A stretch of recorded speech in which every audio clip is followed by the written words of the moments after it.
মল ত্যাগ করার একটা সিদ্ধান্ত এসেছে সরকারের পক্ষ থেকে। এই পরিস্থিতিতে আপনি চাইলেও আসলে আপনার ঘুরতে ভালো লাগবে না। প্রবলেম হচ্ছে, আর প্রবলেমের সময় দেখা যাচ্ছে যে উনি একটু কথা বলার চেষ্টা করছেন। আমি সরাসরি আচ্ছা আচ্ছা আমি এই সময় আপনি লকডাউনে চলে যাওয়ার মতো পরিস্থিতির কথা আমরা শুনেছিলাম। আসসালামু আলাইকুম। লকডাউনের মতো অবস্থা হয়ে গিয়েছে আজকে। এখন ঘড়িতে রাত 9টা বাজে এবং আমি অবস্থান করছি আগারগাঁও এলাকায়, নতুন রাস্তা, কেকপট্টিও আসলে বলা হয়ে থাকে। তবে যে চিত্রটা আসলে আমি দেখতে পাচ্ছি, সেই চিত্রটা চারপাশ অনেকটাই ফাঁকা হয়ে গিয়েছে। এতটা ফাঁকা সাধারণত হয় না বললেই চলে। এবং তারপরেও এই যে ফাঁকা, কেন ফাঁকা? কারণ মল ত্যাগ করার যে সময়সীমা নির্ধারণ করা হয়েছে, সেই সময়সীমা হচ্ছে সন্ধ্যা 7টা। এখন সন্ধ্যা 7টায় মানুষ মলত্যাগ করে একেবারে বাসায় চলে গেছে।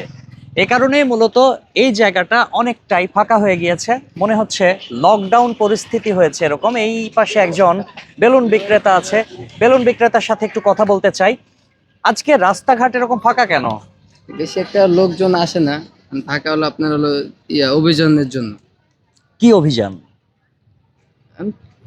আপনার হলো তারেক রহমান আইছিল, এই জন্য মনে হয় অভিযান জানাইছে, রাস্তা পরিষ্কার রাখতে বলছে, ময়লা আবর্জনা করে রাখে এর জন্য। আচ্ছা, এখানে আজকে তারেক রহমান আসছিল? ওই নির্বাচন ভবনে আইছিল আরো 3 দিন আগে। আচ্ছা, 3 দিন আগে আসছিল, তো আজকে মানে ফাঁকা কেন? অন্যান্য দিন তো রাত 10টা 11টা পর্যন্ত পুলিশেরা লোক থাকে। বসতে দেয় না। ও, এটা নিয়মিতভাবে বসতে দিচ্ছে না, এই জন্য। আচ্ছা আচ্ছা, এর কারণ কি? বিদ্যুতের কারণে নাকি অন্য কোনো? হলো আপনার হলো বিদ্যুতের কারণে তো ওটাও না, বিদ্যুৎ তো আপনার সবসময় আছে এখানে, কারেন্ট। আচ্ছা আচ্ছা, অনেক অনেক ধন্যবাদ আপনাকে। প্রিয় দর্শক, আসলে ইনারাও নির্দিষ্টভাবে বলতে পারছেন না। তবে আপনার সাথে একটু কথা বলি। এই যে ফাঁকা কেন? অন্যান্য দিন এই জায়গাটা বেশ জমজমাট থাকে, মনে হচ্ছে একটা লকডাউন পরিস্থিতি তৈরি হয়েছে। কারণটা কি? কারণটা হচ্ছে সব জায়গাতে অভিযান চলতেছে, তো ওই জায়গার অভিযানের লোক এনে অভিযান চলতেছে। অন্য অন্য জায়গার মধ্যে রাস্তাঘাট ব্লক রাখে, বুঝছেন। এই নিউ মার্কেট আছে, 2 লাইন বন্ধ। হ্যাঁ হ্যাঁ, ওটাই দেখ, কিন্তু এনে তো জনগণ আসে টুকটাক ঘুরে ফিরে, কিছু খাওয়া ভালো গন্ধ এর লিগে আসে। এ কারণে হেনের অভিযানের কারণে এনো সব দোকানপাট উঠাই দিছে। পুলিশ আসছিল কিছুক্ষণ আগে, সব দাওয়া করে উঠাই দিছে। তারপরে পুলিশের বললাম যে কী কারণে উঠাই দিতেছেন, বলতেছে যে এটা বিএনপির থেকে, বিএনপি তারেক রহমান সাহেব না করছে, এই জন্য আমরা উঠাই দিতেছি সব দোকানপাট। আমরা বলছি স্যার, এখন তো 5 মিনিট পরে পরে এক একটা গাড়ি আসে, 5 মিনিট পরে পরে এক একটা গাড়ি আসে। আমরা তো স্যার ফুটপাতের সাইডে আছি, আমরা তো রাস্তা দূরে নাই। এই যে কিছু দেখেন 5 মিনিট পরে পরে একটা গাড়ি আসে, 5 মিনিট পরে পরে যদি একটা গাড়ি আসে, তাহলে রাস্তাটা তো ফ্রির লেগে আমরা সাধারণ লোক দিন কাটি, দিন কর্ম করি। হ্যাঁ, যদি আমরা এভাবে না বসতে পারি, তাহলে আমরা বাচ্চাকে কীভাবে চলবি? আমরা যে আগারগাঁও সবাই কম বেশ আসে, পেটের দেয় আসে, 10-5 টাকা যাতে পা। ওই ক্ষেত্রে দেখা যাচ্ছে নিউ মার্কেট 3টা লাইনের মেঝে প্রায় 2টা লাইনে বন্ধ করে লাগছে। তখন হ্যাঁ যানবাহন চলে, পরিবহন চলে ওই দিক দিয়ে সারাদিনে আসে না একটা গাড়ি। তারপরে দিক দিয়ে পুলিশে তাও করে উঠাই দিতেছে। ওই ক্ষেত্রে হ্যাঁ দেখা দিয়ে আম করে থেকে উঠাই দিতেছে। প্রিয় দর্শক, আসলে যে এই ফাঁকা পরিস্থিতিটার যে মূল কারণ হিসেবে আমরা যে ব্যাখ্যাটা পেলাম একজন ফুড ব্যবসায়ীর কাছ থেকে, তিনি যেটা জানালেন সেটা হচ্ছে পুলিশি অভিযান চলছে, অর্থাৎ ফুটপাত দখলমুক্তকরণ এটা চলমান রয়েছে। এ কারণেই মূলত এভাবে করা হচ্ছে। এখন যে বিষয়টা, ফুটপাত দখলমুক্ত আমরা এই এলাকাটাতে মোটামুটি দেখতে পাচ্ছি। তবে পাশাপাশি একটা ব্যাপারও লক্ষণীয় যে এই জায়গাটা খুবই পরিচ্ছন্ন একটা জায়গা। এই রাস্তায় হাঁটতেও বেশ ভালো লাগে। ঢাকা শহরে যে কয়টা ভালো রাস্তা রয়েছে, সেই ভালো রাস্তাগুলোর মধ্যে এই আগারগাঁও নতুন রাস্তা এটাও কিন্তু একটা। এই রাস্তাটাতে এ পাশটা সম্পূর্ণ কেকের দোকান থেকে শুরু করে আরো অন্যান্য দোকানপাটগুলো ছিল। তবে পুলিশি অভিযানের কারণে, ফুটপাত দখলমুক্তকরণের কারণে এই যে সিদ্ধান্ত, এই সিদ্ধান্তটা অনেকের কাছে ভালো লাগছে, আবার অনেকের কাছে ভালো লাগছে না। তবে এই জায়গাটা মানুষ এখন হেঁটে শান্তি পাচ্ছে, এটা একটা ইতিবাচক দিক অনেকের কাছে। আগে এই জায়গাটাতে হেঁটে মানুষ অস্বস্তি প্রকাশ করত। প্রত্যেকটা জিনিসেরই ভালো এবং মন্দ দুটো দিক রয়েছে। ভালো দিক হচ্ছে মানুষ এখানে হাঁটতে পারছে, চলতে পারছে, ফিরতে পারছে। আর মন্দ দিক হচ্ছে এই জায়গাটাকে কেন্দ্র করে যারা ব্যবসা গড়ে তুলেছিল তাদের অসুবিধা হচ্ছে এবং তারা বেশ চিন্তায় পড়ে গিয়েছে যে কিভাবে তারা তাদের ব্যবসাটা এখন কন্টিনিউ করবে। আশেপাশে অনেক দোকানপাট ছিল এখানে। এই জায়গাটা ঢাকা শহরের সবথেকে বড় স্ট্রিট ফুডের জায়গা এবং এখানে এখন আর স্ট্রিট ফুডগুলো আমরা দেখতে পাচ্ছি না। সম্পূর্ণ রাস্তাটা ফাঁকা হয়ে গেছে, মানুষ এখন স্বাচ্ছন্দ্যে এখানে হাঁটা চলা করতে পারছে, এটাই ইতিবাচক দিক। আর অন্যান্য মানুষের যে ব্যবসা গড়ে উঠেছিল সেই ব্যবসাগুলো আসলে বন্ধ হবার উপক্রম হয়েছে। মলত্যাগ করার একটা সিদ্ধান্ত এসেছে সরকারের পক্ষ থেকে, সেটা 7টা পর্যন্ত। অন্যান্য দোকানপাট আমরা রাস্তার ধারেও সেটাও খেয়াল করলাম।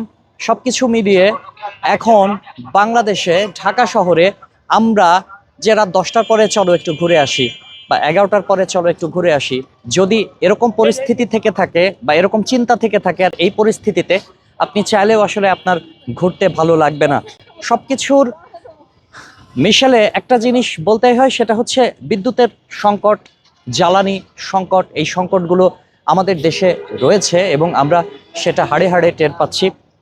বাংলাদেশের একজন উচ্চপদস্থ কর্মকর্তা, তিনিও প্রশাসনিক কর্মকর্তা, তিনিও হচ্ছে সতর্ক সংকেত আমাদেরকে দিয়েছিলেন যে বিপুল সংখ্যক মানুষ 2 মাসের মধ্যে ঢাকা ত্যাগ করবে এরকম।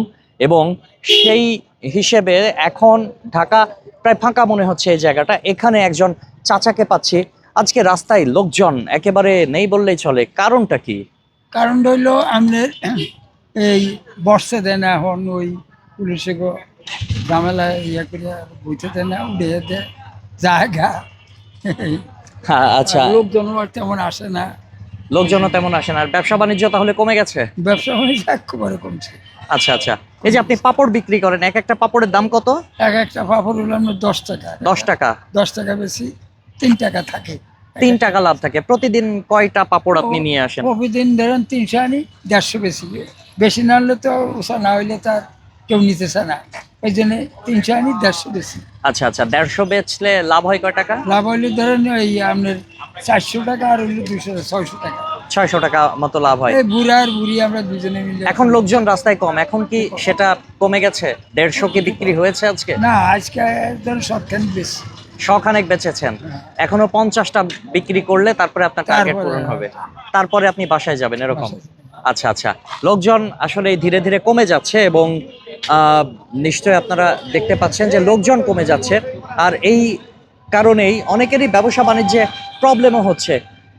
যেহেতু প্রবলেম হচ্ছে আর প্রবলেমের সময় দেখা যাচ্ছে যে উনি একটু কথা বলার চেষ্টা করছেন, আমি সরাসরি অনেক দেখি। আচ্ছা আচ্ছা, আমি এই সময় আপনি ইন্টারাপ্ট করলেন, যাই হোক আপনাকে অনেক অনেক ধন্যবাদ। Sorry for that. আমি না, আপনি ওনাকে জিজ্ঞেস করলেন তো, এটা আসলে চাইল্ডহুড মেমোরি, এই জন্যই আচ্ছা। এখানে আসছি, ঘুরে এসে দাঁড়াইছে এখানে। আচ্ছা আচ্ছা, আপনার এটা শৈশব থেকে এখানে ঘুরে বেড়াচ্ছেন? না, আসলে এই খাবারটা চাইল্ডহুড মেমোরি আসলে অনেকের কাছে এটা। এবং একটা বিষয়, এই যে আজকে লোকজন একেবারে কম, আপনি নিশ্চয়ই রাত 9টার পরেই আসতেন বা 8টার পরে আসতেন, আজকে কম লোকজন দেখে কি ভালো লাগছে? আমি অবাক হয়ে গেছি যে একদম খালি হয়ে গেছে, পুরো এরিয়াটা খালি হয়ে গেছে। ইলেকট্রিসিটিটা নাই বেসিক্যালি।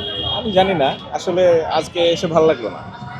আজকে এসে ভালো লাগলো না? অনেক আচ্ছা মানুষ ছিল, তারপরে রাস্তায় অনেক লাইট থাকতো, মানুষের সমাগম অনেক বেশি থাকতো, মজা ছিল আলাদা একটা। আচ্ছা। আজকে এসে কেমন যেন একদম শ্মশানের মতো লাগছে, একদম পুরো খালি খালি খালি করে। খাবারের দোকানগুলো নেই? আবার এই দোকানগুলো একদম ওই রাস্তায় নাই, এ রাস্তায় নাই, পাশে নাই, একদমই নাই। মোট কথা, ঘরে এখন ফিরতে হবে আমাদের প্রত্যেককে তাড়াতাড়ি, এইটাই সরকারি সিদ্ধান্ত, আমাদের মেনে নিতে হচ্ছে।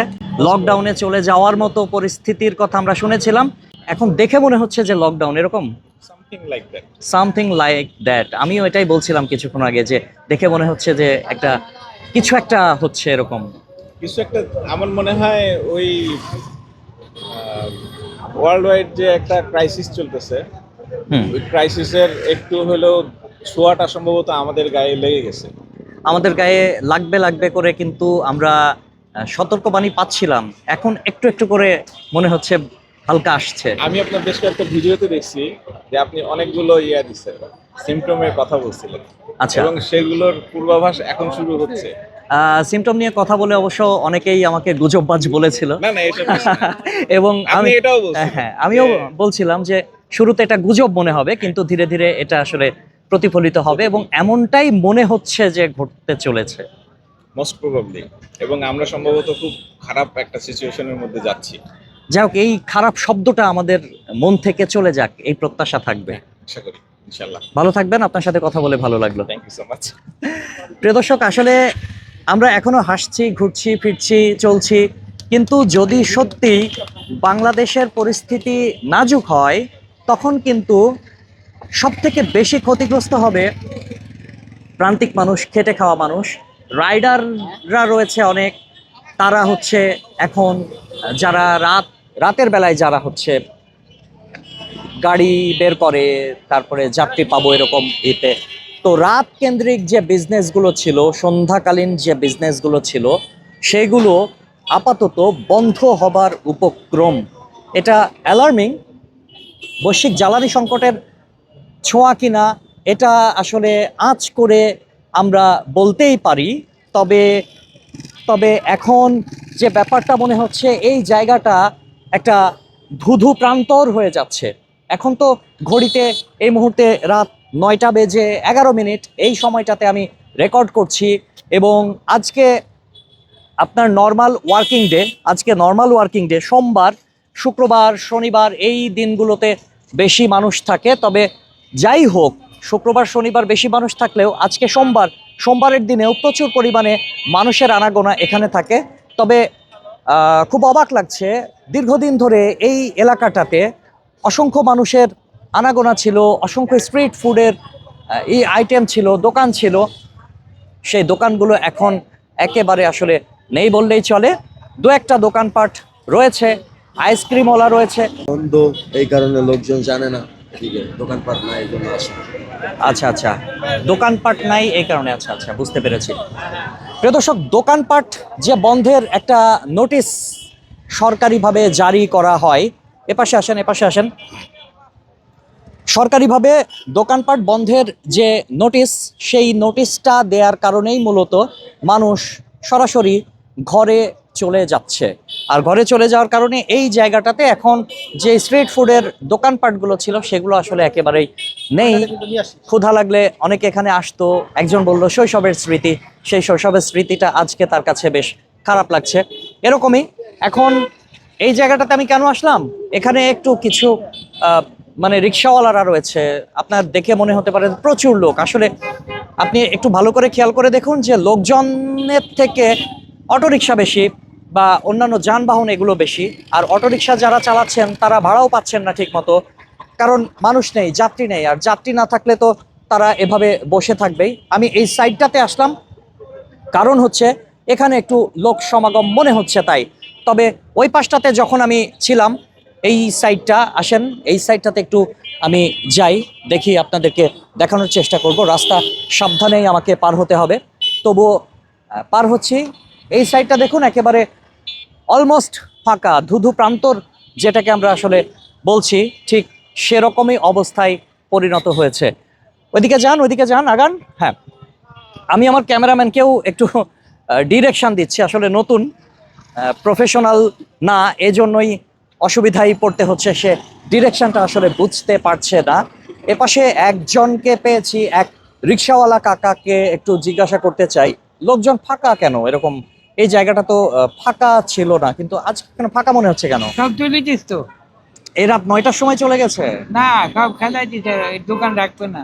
দোকান রাখবে না কেন? কারণ কি? কারণ কি সরকার জানে, আমরা কি জানি? কারণ কি সরকার জানে? আচ্ছা আচ্ছা, প্রিয় দর্শক, কারণ আসলে নির্দিষ্ট করে যারা এনারা আসলে নির্দিষ্ট করে বলতে পারছে না। তবে আমরা যেটা ধারণা করছি সেটা হচ্ছে যে বৈশ্বিক যে জ্বালানি পরিস্থিতি, এই জ্বালানি পরিস্থিতির উত্তাপ বাংলাদেশে এসে মানে পড়তে শুরু করেছে। এই জ্বালানি সংকটের যে হাওয়া, সেই হাওয়াটা আমাদের দেশেও এসে আপাতত পড়ছে, এবং এ কারণেই চারপাশে লোকজন একেবারে নেই বললেই চলে।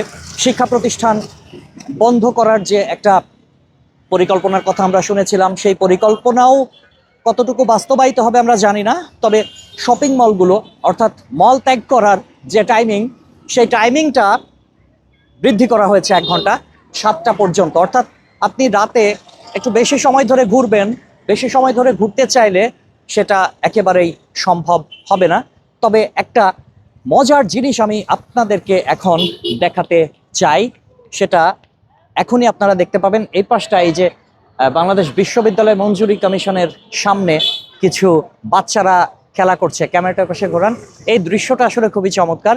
বাবা মা, অভিভাবক তারা এসেছে। অন্যান্য দিন রাস্তায় গাড়ি চলাচল থাকলে, লোক সমাগম থাকলে এই বাচ্চাগুলোর আসলে খেলাধুলা করতে কিছুটা অসুবিধা হতো, কারণ ছোট ছোট বাচ্চা যদি দৌড়ে রাস্তার এপাশে চলে যায় বা কোনো বাবা মা যদি ঠিকমতো খেয়াল করতে না পারে, এর দুর্ঘটনা ঘটার আশঙ্কা থাকতে পারতো। কিন্তু এখন সেটা অনেকাংশে আসলে কমে গিয়েছে, এটা একটা পজিটিভ দিক। তো রাত 9টা মানে 8টার পর অনেকে আসে বা সন্ধ্যার পর অনেকে আসে, এসে এখন এখানে বাচ্চারা আসলে খেলাধুলা করছে। ভালো লাগলো। সব কিছু বিবেচনায় ঢাকা শহরের একটা জায়গা আমি ঘুরলাম, আগারগাঁও, নতুন রাস্তা, কেকপট্টিও অনেকে বলে থাকে। এই এলাকাটায় মানুষের সমাগম যেমন থাকতো তার আসলে 70%ও নাই, তার 70%ও নাই, অলমোস্ট মানে কমে গিয়েছে। 20% মানুষ আছে বলা চলে, বাকি মানুষগুলো আসলে কেউ আসেনি, এবং না আসার কারণে এই জায়গাটা একেবারে ফাঁকা হয়ে গিয়েছে। এখন আপনি যদি চিন্তা করেন আমি ঢাকা শহরে রাতের বেলায় একটু ঘুরতে বেরোবো, তাহলে স্বাচ্ছন্দ্যে ঘুরতে চাইলে পার্সোনাল গাড়ি নিয়ে বের হবেন। এছাড়া বের হতে গেলে বেগ পেতে আপনার হবে। রাস্তা ফাঁকা থাকলে আমাদের বের হতে আসলে ভয় লাগে, আর এই ভয় থেকে আমাদের শঙ্কা তৈরি হয়। আমরা চাই না ফাঁকা রাস্তায় অসাধু যারা রয়েছে তারা এই সুযোগটা নিক। প্রশাসন চারপাশে টহল দিচ্ছে, তবে সেই টহলটা আরও জোরালোভাবে হোক, যাতে অসাধু লোকজন মানুষের কোনো ক্ষতি করতে না পারে। ঢাকা শহরে আজকে লকডাউন পরিস্থিতির মতো পরিবেশ আপনাদেরকে দেখিয়ে দিলাম। অন্য কোনো দিন অন্য কোনো চিত্র আপনাদেরকে দেখিয়ে দেব। সবাই ভালো থাকবেন। আসসালামু আলাইকুম।